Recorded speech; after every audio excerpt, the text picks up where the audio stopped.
سندھ میں transgender community کی تعلیم و تربیت سمیت ملازمتوں میں ان کا کوٹہ مختص کرنے کے لیے تمام اسٹیک ہولڈرز نے اتفاق رائے سے پالیسی ڈرافٹ منظور کر لیا ہے، جس کی حتمی منظوری آئندہ سندھ کابینہ کے اجلاس میں دی جائے گی۔ محکمہ تعلیم کی اسٹیئرنگ کمیٹی میں تمام اسٹیک ہولڈرز نے ڈرافٹ پر بحث کیا، اپنی تجاویز دی، جس کے بعد انہیں منظور کیا گیا۔ ڈرافٹ کو حتمی منظوری کے لیے کابینہ کمیٹی کو ارسال کر دیا گیا ہے۔ ڈرافٹ کے مطابق تعلیم کے داخلہ فارم میں جنس کی شناخت کے لیے ٹرانسجنڈر کا علیحدہ کالم شامل کیا جائے گا، جبکہ ضرورت کے مطابق ٹرانسجنڈر بچوں کے لیے علیحدہ کلاسز اور ان کے لیے الگ اسکول بھی بنائے جائیں گے۔ پاکستان میں سندھ پہلا صوبہ ہے جو ٹرانسجنڈر کمیونٹی کی بہتر تعلیم سمیت ان کے روزگار اور فنی تربیت کے انتظامات کرنے کے لیے اقدامات کر رہا ہے۔ پاکستان کی ہسٹری میں پہلی دفعہ سندھ حکومت ایک بہت بڑا اقدام کرنے جا رہی ہے ٹرانسجنڈر کے حوالے سے۔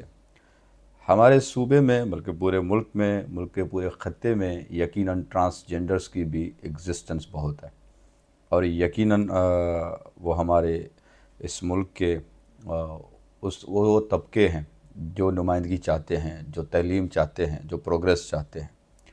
سندھ حکومت نے یقیناً ہر طبقے کی نمائندگی کرتے ہوئے حال ہی میں آپ نے دیکھا کہ اسٹینڈنگ کمیٹی میں اس مدعے کو لے کر بات ہوئی ہے، اور یہ کہا گیا ہے کہ ٹرانسجنڈرز کے حوالے سے ہم ایک علیحدہ جو ہمارا ایجوکیشن تعلیمی حوالے سے جو فارم ہوتا ہے، ایڈمیشن فارم، اس میں ایک الگ سے ایک کالم ہے وہ بنایا جائے گا، جس میں وہ اپنے نمائندگی جو ان کی جنس کی نمائندگی کریں گے ان کو، کہ ہم اس جنڈر سے تعلق رکھتے ہیں۔ تو تعلیم کے حوالے سے ان کے لیے الگ کلاسز بھی ان فیوچر ہو سکتے ہیں، ان کو الگ ایک یوں سمجھیں کہ ان کی الگ سے ایک نمائندگی ہوگی، اور اس کے علاوہ آگے چل کے ضرورت پڑی کہ ان کے لیے الگ اسکولز بھی بنائے جا سکتے ہیں، جن میں وہ اپنے ہی طبقے کے دوستوں کے ساتھ بیٹھ کے ایزیلی ماحول میں، انوائرمنٹ میں تعلیم حاصل کر سکیں بنا کسی جھجک کے۔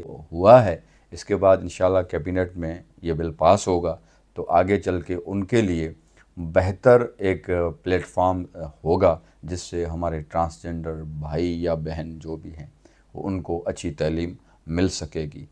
ٹرانسجنڈر کمیونٹی کی جانب سے حکومتی فیصلے کو خوش آئند قرار دیا گیا ہے اور مطالبہ کیا کہ امتیازی سلوک کے خاتمے کے لیے تعلیمی اداروں میں اساتذہ کو بھی تربیت دی جائے۔ دیکھیں، اوبویسلی آپ کے جو تعلیمی ادارے ہیں ان میں ہمارے لیے جگہ نہیں تھی۔ آپ کے کسی بھی فارم میں، آپ ایون انٹر کا فارم لے لیں، آپ میٹرک کا فارم لے لیں، آپ کوئی بھی داخلے کا فارم لے لیں، اس میں ایکس کارڈ کی تو جگہ ہی نہیں ہے۔ تو اس لیے یہ تعلیمی پالیسی بہت امپورٹنٹ ہے، اور دوسری وجہ یہ ہے ایک کمیونٹی ایک عرصے سے، آپ کہہ لیں ایک صدی سے اوپر پسماندہ زندگی گزار رہی ہے۔ آپ نے اگر انہیں اپلفٹ کرنا ہے، آپ نے انہیں سوسائٹی کے ساتھ مرج کرنا ہے، تو آپ نے اس قسم کی پالیسیز لانی ہوں گی، اور میں سمجھتی ہوں ایجوکیشن وہ واحد حل ہے ٹرانسجنڈر کمیونٹی کو سوسائٹی میں مرج کرنے کا اور ان کی زندگی کو بہتر بنانے کا، اور اس کے لیے پالیسی ہونا بھی بہت ضروری ہے۔ اور اس پالیسی کے اندر، کیونکہ یہ پالیسی ہم نہیں بنائی ہے، کمیونٹی کے تمام لوگوں نے بنائی ہے، تمام ایکٹیوسٹ نے بنائی ہے، اور اس میں ہم نے بہت کلیئر رکھا ہے کہ جن خواجہ سراؤں کی عمر زیادہ ہو گئی ہے اور وہ الگ سے پڑھنا چاہتے ہیں، ان کے لیے الگ کلاسز کا انعقاد کیا جائے۔ کچھ بچے جو یونیورسٹی لیول پہ ان کو اسکالرشپس دی جائیں، اور کچھ بچے مردوں اور عورتوں کے ساتھ پڑھنا چاہتے ہیں، سوسائٹی کے ساتھ ایج گروپ میچ ہے تو وہ وہاں بھی پڑھ سکتے ہیں۔ تو یہ 3 قسم کی چیزیں ہم نے اس میں امپلیمنٹ کرنے کا کہا ہے۔ اس کے علاوہ ٹیچرز کو جو ہے ہمیں بالخصوص طریقے سے یہ بتانا ہوگا کہ آپ نے کس طرح سے اپنے ٹرانسجنڈر اسٹوڈنٹس کے ساتھ بیہیو کرنا ہے۔ مغل اعظم اگر دور کی میں بات کروں تو اس میں خواجہ سراؤں کو ہائر کیا جاتا تھا ادب و اداب کے لیے، تعلیم کے لیے، کلاسیکل ڈانس کے لیے۔ تو میں سمجھتی ہوں کہ ایک مغل اعظم والی دور والی ایک چیز دوبارہ آ گئی، جب خواجہ سرا ایک جگہ تعلیمی ادارے میں استاد کی حیثیت لے گا، تو میں سمجھتی ہوں کہ اس کے ساتھ ساتھ جو ان کے والد اور والدہ ہوں گے ان کے لیے بھی بہت فخر کا مقام ہوگا۔ پاکستان کے تعلیمی نصاب میں خواجہ سراؤں کا کوئی ذکر نہیں ہے، ان کا تاریخ میں اہم کردار ہے، انہیں نصاب میں شامل کیا جائے۔